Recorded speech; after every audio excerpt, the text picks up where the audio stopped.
How are we going, folks? Welcome back to the Nightmare Cabin. It's that time. You've been waiting for it. It's the top 10 albums of 2024. And it's been a really good year, actually. I've done quite a few. Everything on this list has been reviewed throughout the year. So if you see anything that you're interested in, do go through the channel. And it has been at a bit more in-depth review when it came out at the time. If this is your first video, welcome aboard. And yeah, I normally have a section here that's just the current year's releases, and it was quite tricky narrowing everything down. I narrowed it down to about 14, and now I've narrowed it down to 10. There's been some fantastic albums, but you know, one has to be ruthless when making these lists. So yeah, let's get into it. So at number 10, self-titled debut album from Sentry. This is the new band formed by from the ashes, the surviving members of Manila Road.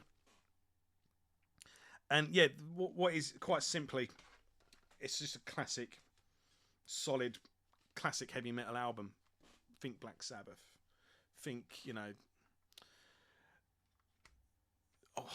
I want to say doom, but it's not. I don't like that term. It's just good classic heavy metal that brings to mind the classic sort of 70s, you know, Sabbath,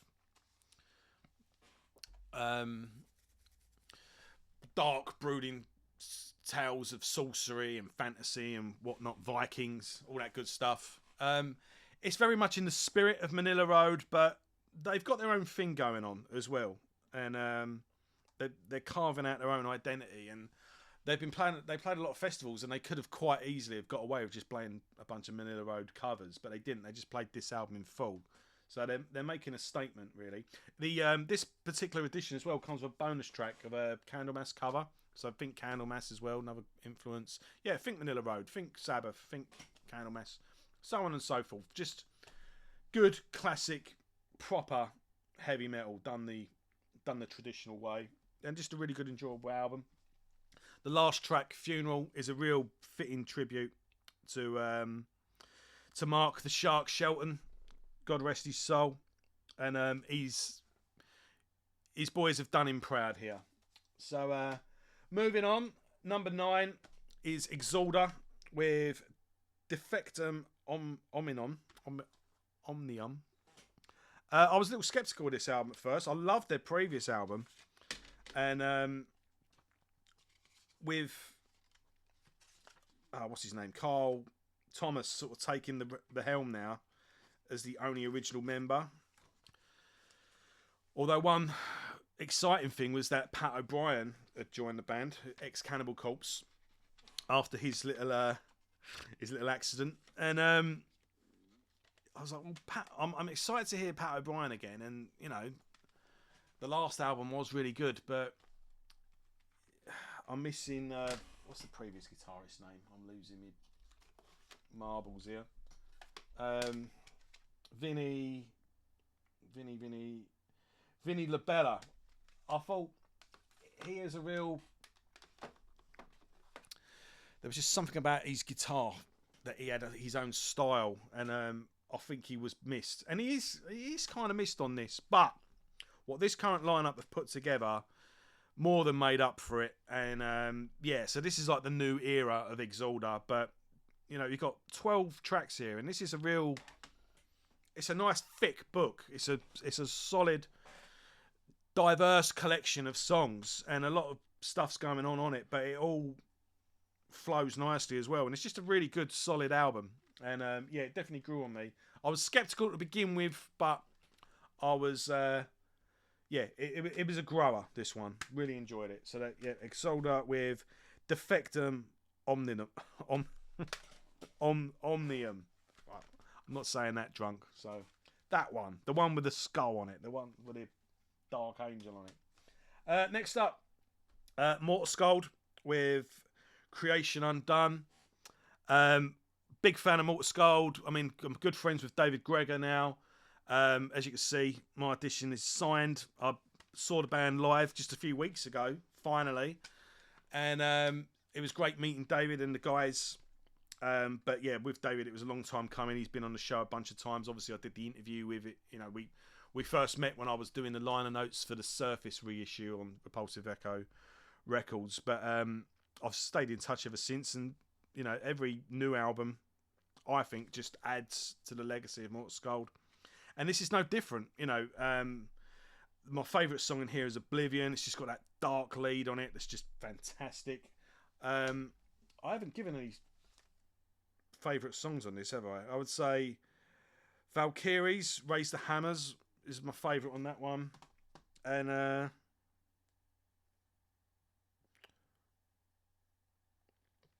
the best bit on this album is actually tracks 8 and 9, where you got two songs that have two parts in it, and it becomes like this one long bit of music. That's sort of the centerpiece of the album, probably. But yeah, good all round. But yeah, favourite track on this one is Oblivion. Mind you, I like all of it really. Painful Conflict, Unforeseen Obstacles is a really good song. Perfect Prey, it's a banger. Look, Mortal Scold, you know, they're one of the original crop when death metal was sort of rising and coming to fruition. You know, they're not reinventing the wheel or rewriting the rule book, and they're not doing that, and it's not what I expect. But sometimes you just want something done right. You know, I use the food analogy. You know, be it a pizza or a pie or a roast dinner. So you don't need it. You don't need it to be, you know, revolutionised every time. Sometimes you just want it done right. You just want it done with effort, with love, good ingredients, and just done. You just want it done properly.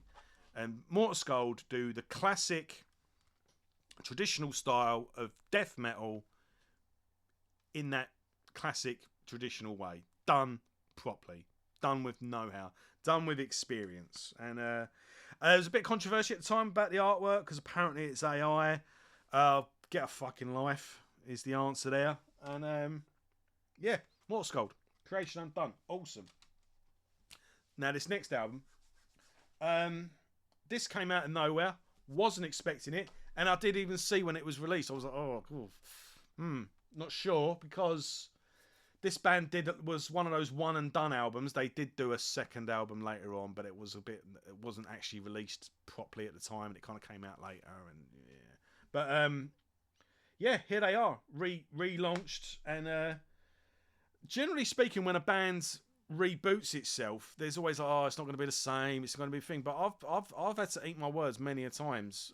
There's been some fantastic albums from reformed bands, and this is no exception. This is Morbid Saint, and this is Swallowed by Hell. And this album sounds exactly how that album cover looks. It is like the soundtrack to the best action film, the best Charles Bronson, Jean-Claude Van Damme. Maybe he's got looks a bit hard target there. Mate, this is just a thrash fest. It is shredding from non-stop, back to back. But the songs are incredibly infectious, incredibly catchy. It's just 10 awesome songs that, yeah, as far as thrash metal goes, this is album of the year.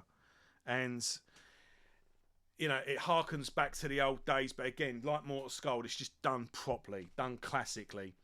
If your favourite, all-time favourite thrash metal album, if the title ends in blood, be it Raining Blood or Bonded by Blood, you absolutely need this. This smashes anything the Big Four have done in a long time, and even the one scale down as well. If you just like it, balls to the wall, white heat intensity, complete chaos. That look, you know, with one missed beat, one missed note, the whole thing can just derail.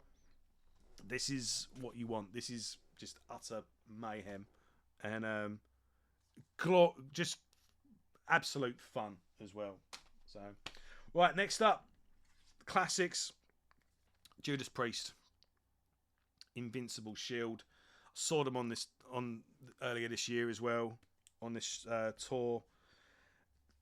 the Priest have done it again, basically. Again, like I said with Mort, Scold, sometimes you just need things done properly.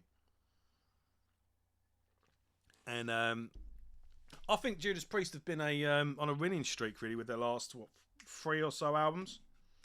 And I think Richie Faulkner coming on board has massively benefited them. He's given the band such a new lease of life.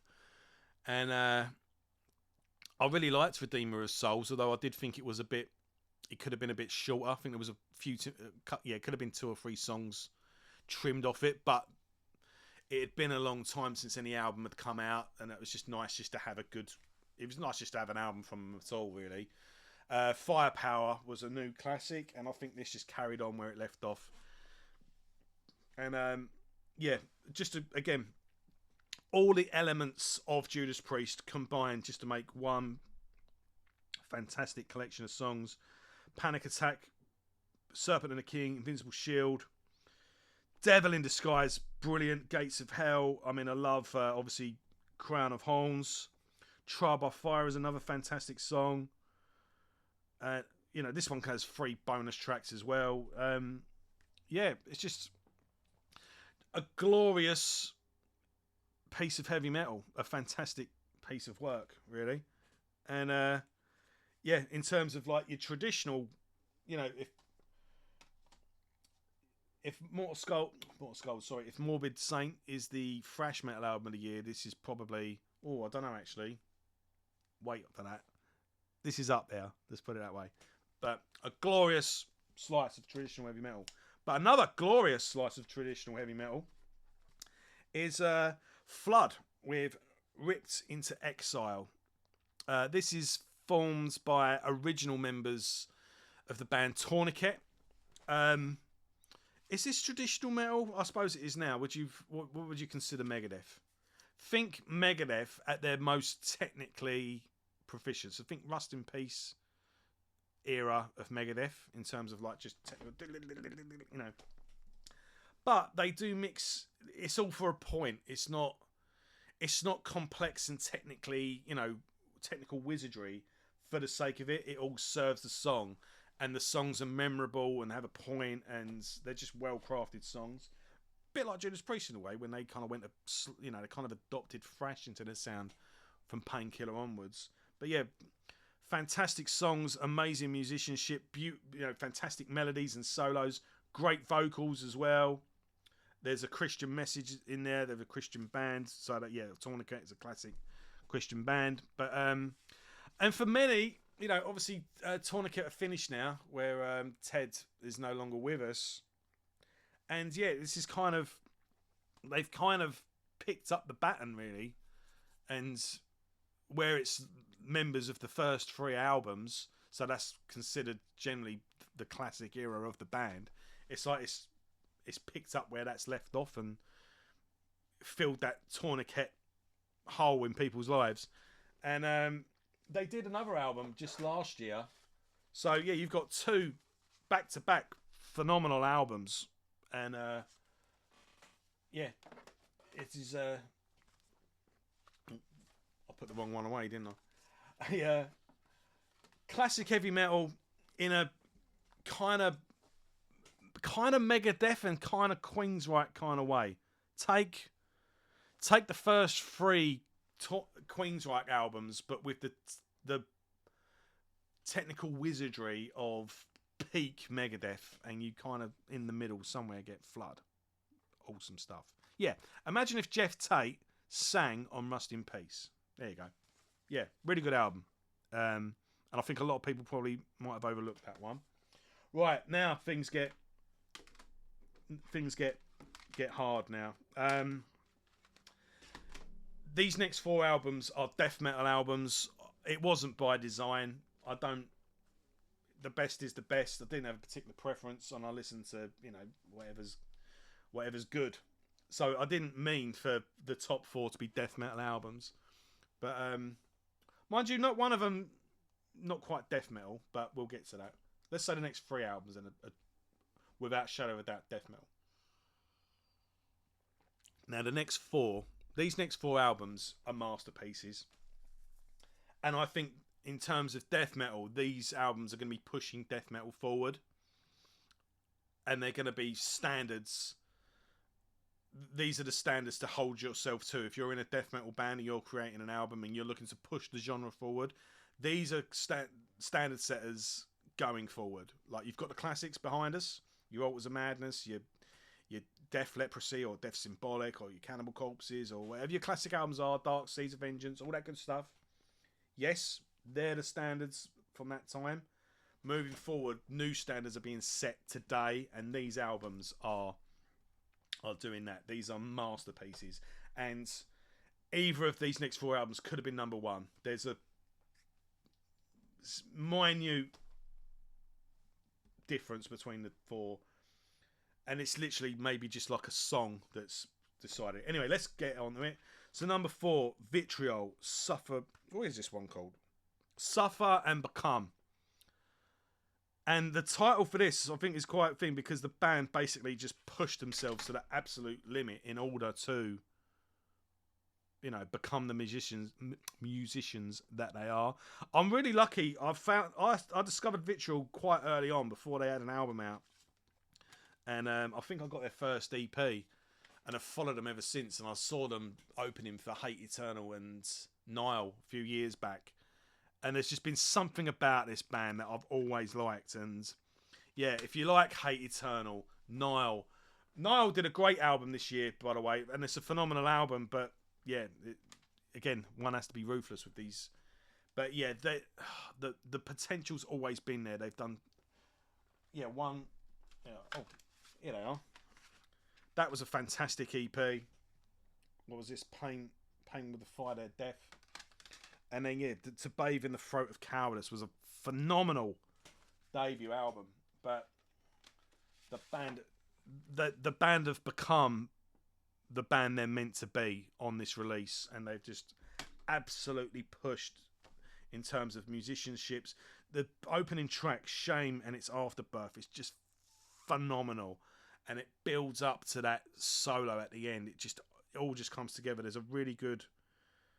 Is it locked in? The isolating.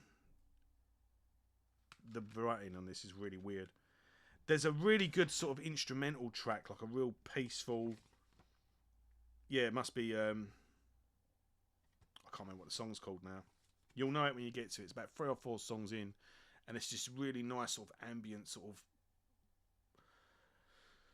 peaceful sort of music with this blast beat underneath it, and then it just builds up, and it's just fantastic. Again, this easily could be album of the year, but this is a phenomenal album. Absolutely amazing. Vitriol.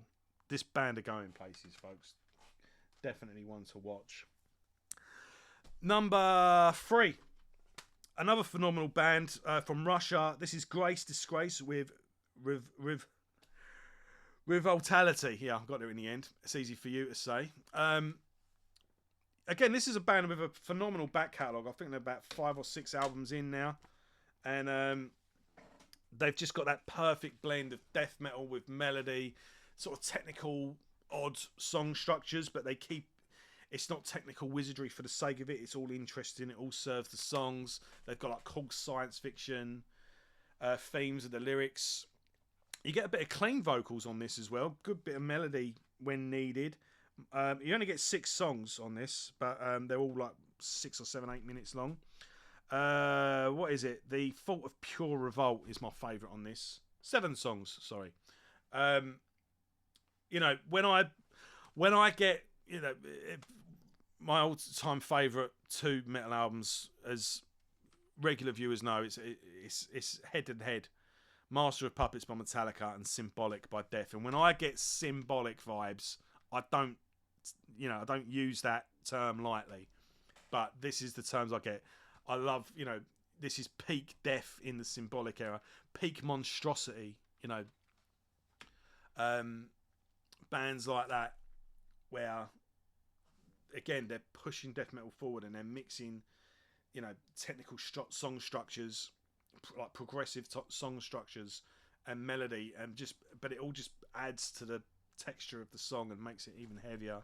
And yeah, this is a band I've been had an eye on for a few years now, and they're just got basically just a perfect back catalogue, and this has just been a fantastic addition to it. And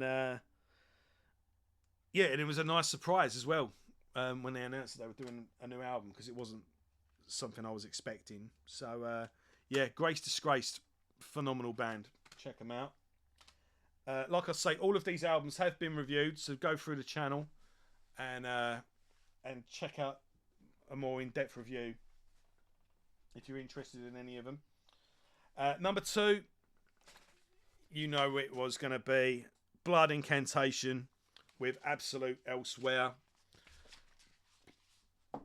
I mean, again, Blood Incantation are another band that I jumped on board when it was when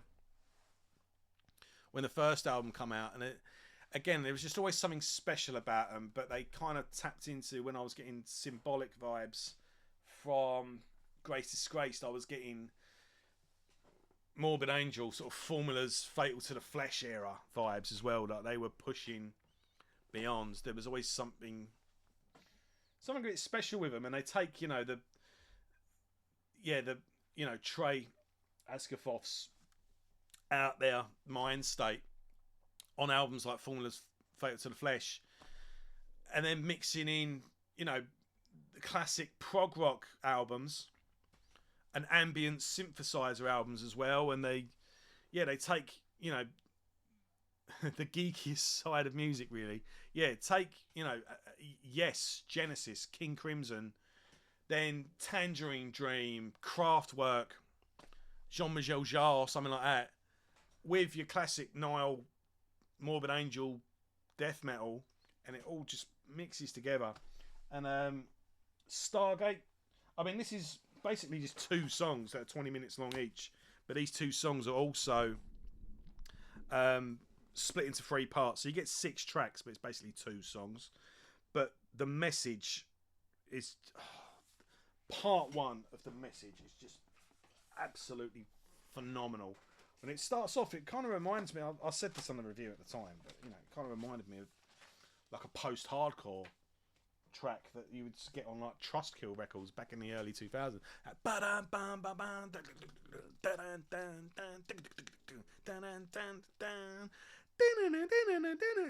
And then it just comes into that peaceful, and then with that beat underneath it, and then it just builds up and builds up.